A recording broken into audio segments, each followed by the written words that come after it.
ಶ್ರೀ ಗುರು ಚರಿತ್ರೆ ಪಾರಾಯಣ ಗ್ರಂಥ ಸರಳ ಕನ್ನಡದಲ್ಲಿ ಅಧ್ಯಾಯ 4.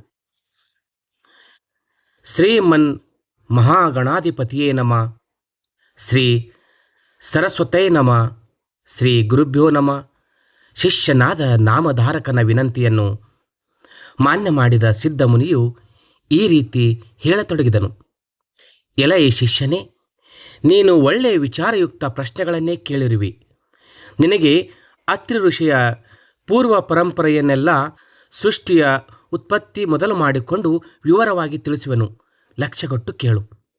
ಆದಿಯಲ್ಲಿ ಈ ಜಗತ್ತು ಈಗಿನಂತೆ ಇರಲಿಲ್ಲ. ಎಲ್ಲವೂ ಜಲಮಯವಾಗಿತ್ತು. ಆ ಜಲರಾಶಿಗೆ ವೇದಗಳಲ್ಲಿ ಅಪೋನಾರಾಯಣನೆಂಬ ಸಂಜ್ಞೆ ಇದೆ. ಜಲಸ್ವರೂಪಿಯಾದ ನಾರಾಯಣನು ಸರ್ವವ್ಯಾಪಿಯಾಗಲೇ ಆತನಲ್ಲಿ ಪ್ರಪಂಚದ ಗುಣದ ಬುದ್ಧಿಯು ಉತ್ಪನ್ನವಾಯಿತು.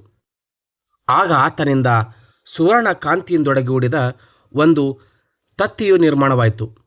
ಅದಕ್ಕೆ ಬ್ರಹ್ಮಾಂಡವೆಂದು ಹೆಸರಾಯಿತು. ಬ್ರಹ್ಮನಿಂದ ಆ ಅಖಂಡವು ನಿರ್ಮಾಣವಾಗಿದ್ದರಿಂದಲೇ ಅದಕ್ಕೆ ಬ್ರಹ್ಮಾಂಡವೆಂದು, ಬ್ರಹ್ಮನಿಗೆ ಹಿರಣ್ಯಗರ್ಭನೆಂದು ವೇದಗಳಲ್ಲಿ ಕರೆಯಲಾಗಿದೆ.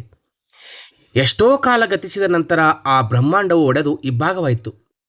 ಅದರಲ್ಲಿಯೂ ಒಂದು ಭಾಗವು ಆಕಾಶವಾಗಿಯೂ ಇನ್ನೊಂದು ಭಾಗವು ಭೂಮಿಯಾಗಿಯೂ ನಿರ್ಮಾಣಗೊಂಡವು.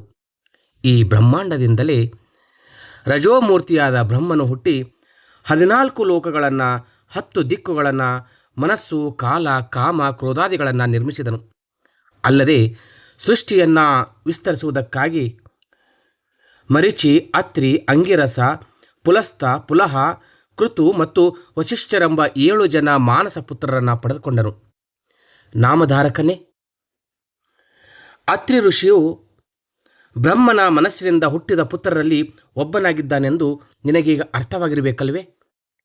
ಅಲ್ಲಿಂದ ಮುಂದೆ ಗುರು ಪರಂಪರೆಯು ಹೇಗೆ ಬೆಳೆಯುತ್ತೆಂಬುದನ್ನು ಹೇಳುತ್ತೇನೆ ಕೇಳು.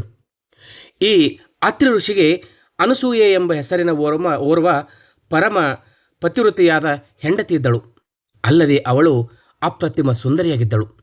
ಅತ್ರಿ ಮುನಿಗಳ ತಪೋನ ಅನುಷ್ಠಾನಗಳು ಅನಸೂಯ ದೇವಿಯು ಪರಮ ಪಾತಿವ್ರತ ಇಂದ್ರಾದಿ ದೇವತೆಗಳಿಗೆ ಎಲ್ಲಿ ತಮ್ಮ ಪುಣ್ಯದ ಪ್ರಭಾವದಿಂದ ಇವರು ಸ್ವರ್ಗಕ್ಕೆ ಅಧಿಪತಿಗಳಾಗುವರೋ ಎಂಬ ಭೀತಿಯನ್ನು ಹುಟ್ಟಿಸತೊಡಗಿತು. ಆ ಕಾರಣಕ್ಕಾಗಿಯಾಗಿ ಇಂದ್ರನು ತ್ರಿಮೂರ್ತಿಗಳ ಹತ್ತಿರ ಹೋಗಿ ಅನಸೂಯಾದೇವಿಯ ಪರಮ ಪಾತಿವ್ರತ್ಯವನ್ನು, ಸೌಂದರ್ಯವನ್ನು, ಅವಳ ಅತಿಥಿ ಅಭ್ಯಾಗತರಿಗೆ ಮಾಡುತ್ತಿರುವ ಆದರದ ಸತ್ಕಾರಗಳನ್ನು, ಅವಳು ಭಕ್ತಿಯಿಂದ ಮಾಡುವ ಪತಿ ಸೇವೆಯನ್ನು ಬಹಳಷ್ಟು ವರ್ಣಿಸಿ ಹೇಳತೊಡಗಿದನು. ಅಲ್ಲದೆ ಪೂಜ್ಯರಾದ ತ್ರಿಮೂರ್ತಿಗಳೇ, ಅನಸೂಯ ದೇವಿಯ ಪಾತಿವೃತ್ಯ ಪ್ರಭಾವಕ್ಕಂಜಿ ಸೂರ್ಯನು ಅವಳಿಗೆ ತಾಪವಾಗದಂತೆ ಎಳೆಬಿಸಿಲಿನಷ್ಟೇ ಹರಡುತ್ತಾ ಸಾಗುವನು.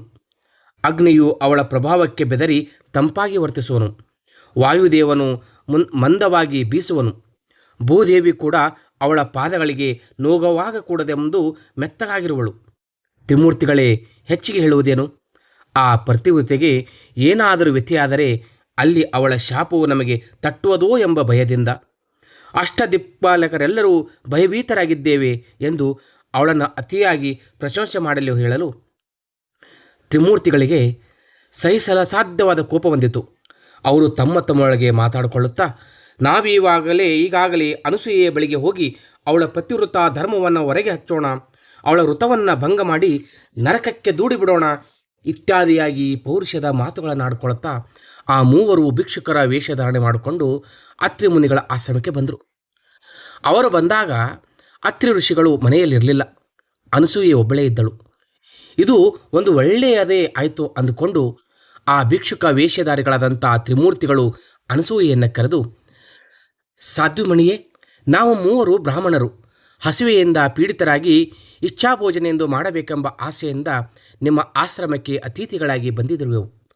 ನಿಮ್ಮ ಆಶ್ರಮದಲ್ಲಿ ಅತಿಥಿಗಳಿಗೆ ಇಚ್ಛಾಭೋಜನವು ದೊರೆಯುತ್ತದೆಂಬ ಕೀರ್ತಿ ಕೇಳಿಯೇ ನಾವೀಗ ಇಲ್ಲಿಗೆ ಬಂದಿದ್ದೇವೆ. ನಮಗೆ ಊಟ ಮಾಡಿಸುವುದು ನಿಮ್ಮಿಂದ ಸಾಧ್ಯವೋ ಇಲ್ಲವೋ ಎಂಬುದನ್ನು ಬೇಗ ತಿಳಿಸಿಬಿಟ್ಟರೆ ನಾವು ಬೇರೊಂದು ಮನೆಯನ್ನಾದರೂ ಹುಡುಕೊಂಡು ಹೋಗಲು ಅನುಕೂಲವಾಗುತ್ತದೆ ಅಂತ ನುಡಿದರು. ಅವರ ಮಾತುಗಳನ್ನು ಕೇಳಿದ ಅನಸೂಯೆಯು ತಕ್ಷಣವೇ ಅವರನ್ನು ಆದರದಿಂದ ಬರಮಾಡಿಕೊಂಡು ಆಸನದ ಮೇಲೆ ಕೂಡಿಸಿ ಅಗ್ರ ಪಾದ್ಯಾದಿಗಳನ್ನು ಕೊಟ್ಟು ಸತ್ಕರಿಸಿದಳು. ಅತಿಥಿಗಳನ್ನು ಗಂಧ ಪುಷ್ಪಾದಿಗಳಿಂದ ಪೂಜಿಸುವ ಉದ್ದೇಶದಿಂದ ಸ್ವಾಮಿ ತಾವು ಬೇಗ ಸ್ನಾನ ಮಾಡಬೇಕೆಂದು ಕೈ ಜೋಡಿಸಿ ಪ್ರಾರ್ಥಿಸಿಕೊಂಡಳು. ಯಾಕೆಂದರೆ ಅತಿಥಿಗಳು ದೇವತಾ ಸ್ವರೂಪಗಳೆಂಬುದು ಅತ್ರಿಮುನಿಗಳ ಆಶ್ರಮದ ಪರಂಪರೆಯಾಗಿತ್ತು. ಆಗ ಕಪಟ ವೇಷಧಾರಿಗಳಾದಂಥ ಆ ತ್ರಿಮೂರ್ತಿಗಳು, ಸಾಧ್ವಿಯೇ, ನಾವು ಇಲ್ಲಿಗೆ ಬರುವಾಗ ಸ್ನಾನ ಮಾಡಿಕೊಂಡೇ ಬಂದಿರುವೆವು. ಅತ್ರಿಮುನಿಗಳು ಅನುಷ್ಠಾನ ಮುಗಿಸಿಕೊಂಡು ಬರಲು ತಡವಾಗಬಹುದು. ಆದ ಕಾರಣ ನಮ್ಮ ಹಸಿವೆಯ ಬಾಧೆ ತೀರಿಸಲು ಬೇಗ ಊಟಕ್ಕೆ ನೀಡುವಂತ ನುಡಿದರು. ಅತಿಥಿಗಳ ಬಯಕೆಯಂತೆ ಆ ಸಾಧ್ವಿಯು ಬೇಗ ಅವರನ್ನು ಮನೆಯ ಮೇಲೆ ಕುಳ್ಳಿರಿಸಿ ಅತಿಥಿ ಪೂಜಾದಿಗಳನ್ನು ಮುಗಿಸಿ ಎಲೆಗಳನ್ನು ಹಾಕಿ ಪಾತ್ರಾಭಿಗಾರ ಮಾಡಿ ಬಿಡಿಸಲು ಸಿದ್ಧರಾಗಿಬಿಟ್ಲು. ಆಗ ಆ ವೇಷಧಾರಿಗಳು, ಎಲೆ ನಾರಿಮಣಿಯೇ, ನಾವೀಗ ಅತಿಥಿಗಳು. ನಿನ್ನ ಸುಂದರ ರೂಪ ಪ್ರತೀತಿ ಕೇಳಿ ಬಹಳ ದೂರದಿಂದ ಬಂದಿರುವೆವು. ನಮ್ಮದೊಂದು ಪದ್ಧತಿ ಇದೆ.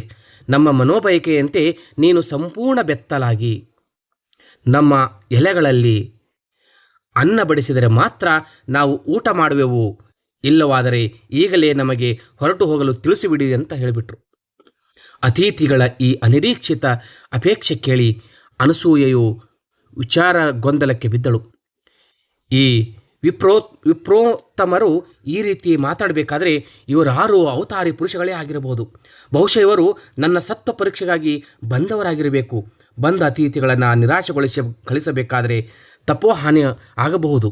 ಅಲ್ಲದೆ ಪತಿ ಅಪ್ಪಣೆಯನ್ನು ಮೀರಿದಂತಾಗುವುದು. ಹೇಗೋ ನನ್ನ ಮನಸ್ಸೇ ನಿರ್ಮಲವಾಗಿದೆ ಎಂದ ಮೇಲೆ ಅಂಜುವುದೇ ತಕ್ಕೆ ಅಂತ ವಿಚಾರಿಸಿ ಆ ವೇಷಧಾರಿಗಳಿಗೆ, ಸ್ವಾಮಿ, ತಮ್ಮ ಬಯಕೆಯಂತೆಯೇ ಇಚ್ಛಾಭೋಜನವನ್ನು ಮಾಡಿಸುತ್ತೇನೆ. ತಾವು ಸತ್ವಚಿತ್ತರಾಗಿ ಊಟ ಮಾಡಬೇಕೆಂದು ಮತ್ತೊಮ್ಮೆ ಪ್ರಾರ್ಥಿಸಿಕೊಂಡಳು. ಅಡುಗೆ ಮಾಡಿಟ್ಟ ಸ್ಥಳಕ್ಕೆ ಬಂದಳು. ಪತಿದೇವರನ್ನು ಮನದಲ್ಲಿಯೇ ಸ್ಮರಿಸಿ ಈ ಬಂದ ಅತಿಥಿಗಳು ನನ್ನ ಮಕ್ಕಳೇ ಎಂಬ ದೃಢಭಾವವನ್ನು ತಳೆದು ಸೀರೆ ಕಳೆದು ಬತ್ತಲೆಯಾದಳು. ಆ ಸತಿಸಾಧ್ವಿಯು ಅನ್ನದ ಪಾತ್ರೆ ತೆಗೆದುಕೊಂಡು ಹೊರಗೆ ಬರುವಷ್ಟರಲ್ಲಿಯೇ ಅವಳ ಪಾತಿವೃತ್ಯದ ಪ್ರಭಾವದಿಂದ ಆ ತ್ರಿಮೂರ್ತಿಗಳು, ಬ್ರಾಹ್ಮಣ ರೂಪದಲ್ಲಿ ಬಂದಂಥ ತ್ರಿಮೂರ್ತಿಗಳು ಕೂಸುಗಳಾಗಿ ಬಿಟ್ಟಿದ್ದರು. ಅಂಬೆಗಾಲಿಟ್ಟು ಅಳುತ್ತಾ ತಮ್ಮ ತಮ್ಮ ಸ್ಥಳಗಳಲ್ಲಿ ಉರುಳಾಡುತ್ತಾ ತೊಡಗಿದ್ದರು. ಬಾಲಕರನ್ನು ಕಂಡು ಅನುಸೂಯಾದೇವಿಗೆ ಆನಂದಾಶ್ಚರ್ಯಗಳು ಏಕಕಾಲದಲ್ಲಿ ಉದ್ಭವಿಸಿದವು. ಆ ಮಾತೃ ಹೃದಯದಿಂದ ಹಾಲುಕ್ಕತೊಡಗಿತು. ಒಡನೆಯೇ ಅನುಸೂಯಾದೇವಿಗೆ ಆನಂದಾಶ್ಚರ್ಯಗಳು ಏಕಕಾಲದಲ್ಲಿ ಉದ್ಭವಿಸಿದವು. ಆ ಮೂವರು ಮಕ್ಕಳನ್ನು ಸಂತೋಷದಿಂದ ತೊಡೆ ಮೇಲೆ ಹಾಕಿಕೊಂಡು ಅವುಗಳಿಗೆ ಆನಂದದಿಂದ ಮೊಲೆ ಉಣಿಸಿದಳು. ನಂತರ ಒಳಗೆ ಹೋಗಿ ಸೀರೆ ಉಟ್ಟುಕೊಂಡು ಬಂದಳು. ಪತಿವ್ರತೆಯ ಶಕ್ತಿ ಎದುರು ತ್ರಿಮೂರ್ತಿಗಳ ಸಾಮರ್ಥ್ಯವು ಸೋತು ಹೋಯಿತು. 14 ಲೋಕಗಳನ್ನು ಒಡಲಲ್ಲಿ ಧರಿಸಿದವರು ಆ ಸಾಧ್ವಿಯ ಸ್ತನಪಾನದಿಂದ ತೃಪ್ತಿ ಹೊಂದಿದರು. ನಂತರ ಅನಸೂಯೆಯು ಆ 3 ಮಕ್ಕಳನ್ನು ತೊಟ್ಟಿಲಲ್ಲಿ ಹಾಕಿ ಜೋಗುಳ ಹಾಡಿ ಗುಣಗಾನ ಮಾಡತೊಡಗಿದಳು. ಆ ಹೊತ್ತಿಗೆ ಮಧ್ಯಾಹ್ನ ಸಮಯವಾದ್ದರಿಂದ ಅತ್ರಿಮುನಿಗಳು ತಮ್ಮ ಅನುಷ್ಠಾನ ಮುಗಿಸಿಕೊಂಡು ಆಶ್ರಮಕ್ಕೆ ಮರಳಿ ಬಂದರು. ಒಳಗೆ ಕಾಲಿಟ್ಟೊಡನೆ ಆ ತೇಜೋ ರಾಶಿಯಂತಿದ್ದ ಕೂಸುಗಳನ್ನು ಕಂಡು ಆಶ್ಚರ್ಯಚಕಿತರಾಗಿ, ಅನಸೂಯ, ಇವೆಲ್ಲಿವೆಯ ಕೂಸುಗಳು ಅಂತ ಪ್ರಶ್ನೆ ಮಾಡಿದರು. ಅನಸೂಯೆಯು ಭಕ್ತಿಯಿಂದ ಪತಿಗೆ ನಮಸ್ಕಾರ ಮಾಡಿ ನಡೆದ ವಿಷಯವನ್ನೆಲ್ಲ ಅದ್ಯಂತವಾಗಿ ವಿವರಿಸಿದಳು. ಆಗ ಅತ್ರಿಮುನಿಗಳು ತಮ್ಮ ಜ್ಞಾನ ದೃಷ್ಟಿಯಿಂದ ಇವರು ತ್ರಿಮೂರ್ತಿಗಳೆಂಬುದನ್ನು ಗುರುತಿಸಿ ಅವರಿಗೆ ಭಕ್ತಿಯಿಂದ ನಮಸ್ಕರಿಸಿದರು. ಅಲ್ಲದೆ, ಅನಸೂಯ, ನಿನ್ನ ಪಾತಿವೃತ್ಯದ ಧರ್ಮ ಪರೀಕ್ಷಿಸಲು ಬಂದು ಈ ತ್ರಿಮೂರ್ತಿಗಳು ಕೂಸಾಗಿದ್ದಾರೆ ಎಂದು ಅಭಿಮಾನದಿಂದ ಹೇಳಿದರು. ಈ ಮಾತು ಕೇಳಿ ಅನಸೂಯೆಗೆ ಬಲು ಆನಂದವೆನಿಸಿತು. ಅತ್ರಿಮುನಿಗಳು ಮತ್ತೊಮ್ಮೆ ನಮಸ್ಕರಿಸಿದೊಡನೆ ಆ ತೊಟ್ಟಿಲಲ್ಲಿದ್ದಂಥ ಕೂಸುಗಳು ಅಲ್ಲಿಯೇ ಉಳಿದರು. ತ್ರಿಮೂರ್ತಿಗಳು ಅವರೆದುರು ಪ್ರತ್ಯಕ್ಷರಾಗಿ ನಿಂತರು. ಅತ್ರಿಮುನಿಯೇ, ನೀನು ಧನ್ಯನು. ಅನಸೂಯೆಯು ಮಹಾಪತಿವ್ರತೆಯು. ನಿಮ್ಮ ಸತ್ಕಾರದಿಂದ ನಾವು ಸಂತುಷ್ಟರಾಗಿದ್ದೇವೆ. ನಿಮ್ಮ ಬಯಕೆಯ ವರವನ್ನು ಕೇಳಿಕೊಳ್ಳಿ ಎಂತೂ ಪ್ರಸನ್ನ ಚಿತ್ತರಾಗಿ ನುಡಿದರು. ಆಗ ಅನಸೂಯೆಯು ಪತಿಗೆ ವಿನಂತಿಸಿಕೊಂಡು ಆ 3 ಮಕ್ಕಳು ತ್ರಿಮೂರ್ತಿಗಳ ರೂಪದಿಂದ ತನ್ನ ಮಕ್ಕಳಾಗಿಯೇ ಉಳಿಯಬೇಕೆಂತ ಪ್ರಾರ್ಥಿಸಿಕೊಂಡಳು. ಬಾಲಕರಾದ ತ್ರಿಮೂರ್ತಿಗಳನ್ನು ತಮ್ಮಲ್ಲಿಯೇ ಉಳಿಸಿಕೊಳ್ಳಬೇಕೆಂದು ಆ ಸಾಧ್ವಿಯ ಬೇಡಿಕೆಗೆ ಹರಿಹರ ಬ್ರಹ್ಮರು ತಥಾಸ್ತು ಎಂದು ವರ ನೀಡಿ ಹೊರಟು ಹೋದರು. ತೊಟ್ಟಿಲಲ್ಲಿ ಉಳಿದ ಮಕ್ಕಳಿಗೆ ಅನಸೂಯೆಯು ಬಲು ಸಂಭ್ರಮದಿಂದ ನಾಮಕರಣ ಮಾಡಿದಳು. ಬ್ರಹ್ಮಮೂರ್ತಿಗೆ ಚಂದ್ರನೆಂದು, ವಿಷ್ಣುಮೂರ್ತಿಗೆ ದತ್ತನೆಂದು, ಮಹೇಶ್ವರ ಮೂರ್ತಿಗೆ ದೂರ್ವಾಸನೆಂದು ಹೆಸರಿಟ್ಟು ಜೋಗಳ ಹಾಡುತ್ತಾ ಅಕ್ಕರೆಯಿಂದ ಪಾಲನೆ ಮಾಡಿದಳು. ಮುಂದೆ ದುರ್ವಾಸನು ತಾಯಿಯ ಅಪ್ಪಣೆ ಪಡೆದು ತಪಸ್ವಿಯಾಗಿ ಹೊರಟು ಹೋದನು. ಚಂದ್ರನಾದರೂ ತಾಯಿಯ ಅಪ್ಪಣೆ ಪಡೆದು ಚಂದ್ರಮಂಡಲಕ್ಕೆ ಹೊರಟು ಹೋದನು. ವಿಷ್ಣುಮೂರ್ತಿಯಾದ ದತ್ತನು ಮಾತ್ರ ತ್ರಿಮೂರ್ತಿ ಶಕ್ತಿಯೊಂದೊಡಗೂಡಿ ಅನಸೂಯೆಯ ಬಳಿಯಲ್ಲಿ ಉಳಿದುಕೊಂಡನು. ಸಿದ್ಧಮುನಿಯು ನಾಮಧಾರಕನಿಗೆ ಗುರುಪೀಠದಿಂದ ಆದಿಯನ್ನು ವಿವರಿಸಲು ಅದಕ್ಕೆ ನಾಮಧಾರಕನು ಬಹು ಸಂತೋಷಪಟ್ಟು, ಸದ್ಗುರುನಾಥ, ನಿನ್ನ ಕೃಪೆಯಿಂದ ದತ್ತಾತ್ರಾಯನ ಚರಿತ್ರೆಯನ್ನು ಅರಿತು ಸಂತೋಷಗೊಂಡನು. ಆದರೆ ಮುಂದೆ ಆ ಸದ್ಗುರುವಿನ ಅವತಾರಗಳು ಹೇಗಾದವುದೆಂಬುದನ್ನು ಹೇಳುವ ಕೃಪೆ ಮಾಡಬೇಕೆಂದು ಪ್ರಾರ್ಥಿಸಿಕೊಂಡನೆಂಬಲ್ಲಿಗೆ ಶ್ರೀ ಗುರುಚರಿತ್ರೆ ಎಂಬ ಅಮೃತಮಯವಾದ ಕಥಾ ಕಲ್ಪತರುವಿನಲ್ಲಿ ಶ್ರೀ ನರಸಿಂಹ ಸರಸ್ವತಿ ಉಪಾಖ್ಯಾನದಲ್ಲಿ ಸಿದ್ಧ ನಾಮಧಾರಕನ ಸಂವಾದದಲ್ಲಿ 4ನೇ ಅಧ್ಯಾಯ ಮುಕ್ತಾಯವಾಯಿತು. ಶ್ರೀಮದ್ ದತ್ತಾತ್ರಾಯ ಅರ್ಪಣಮಸ್ತು. ಸದ್ಗುರು ಶ್ರೀಪಾದ ವಲ್ಲಭ ನರಸಿಂಹ ಸರಸ್ವತಿ ಮಹಾರಾಜ್ ಕಿ ಜೈ.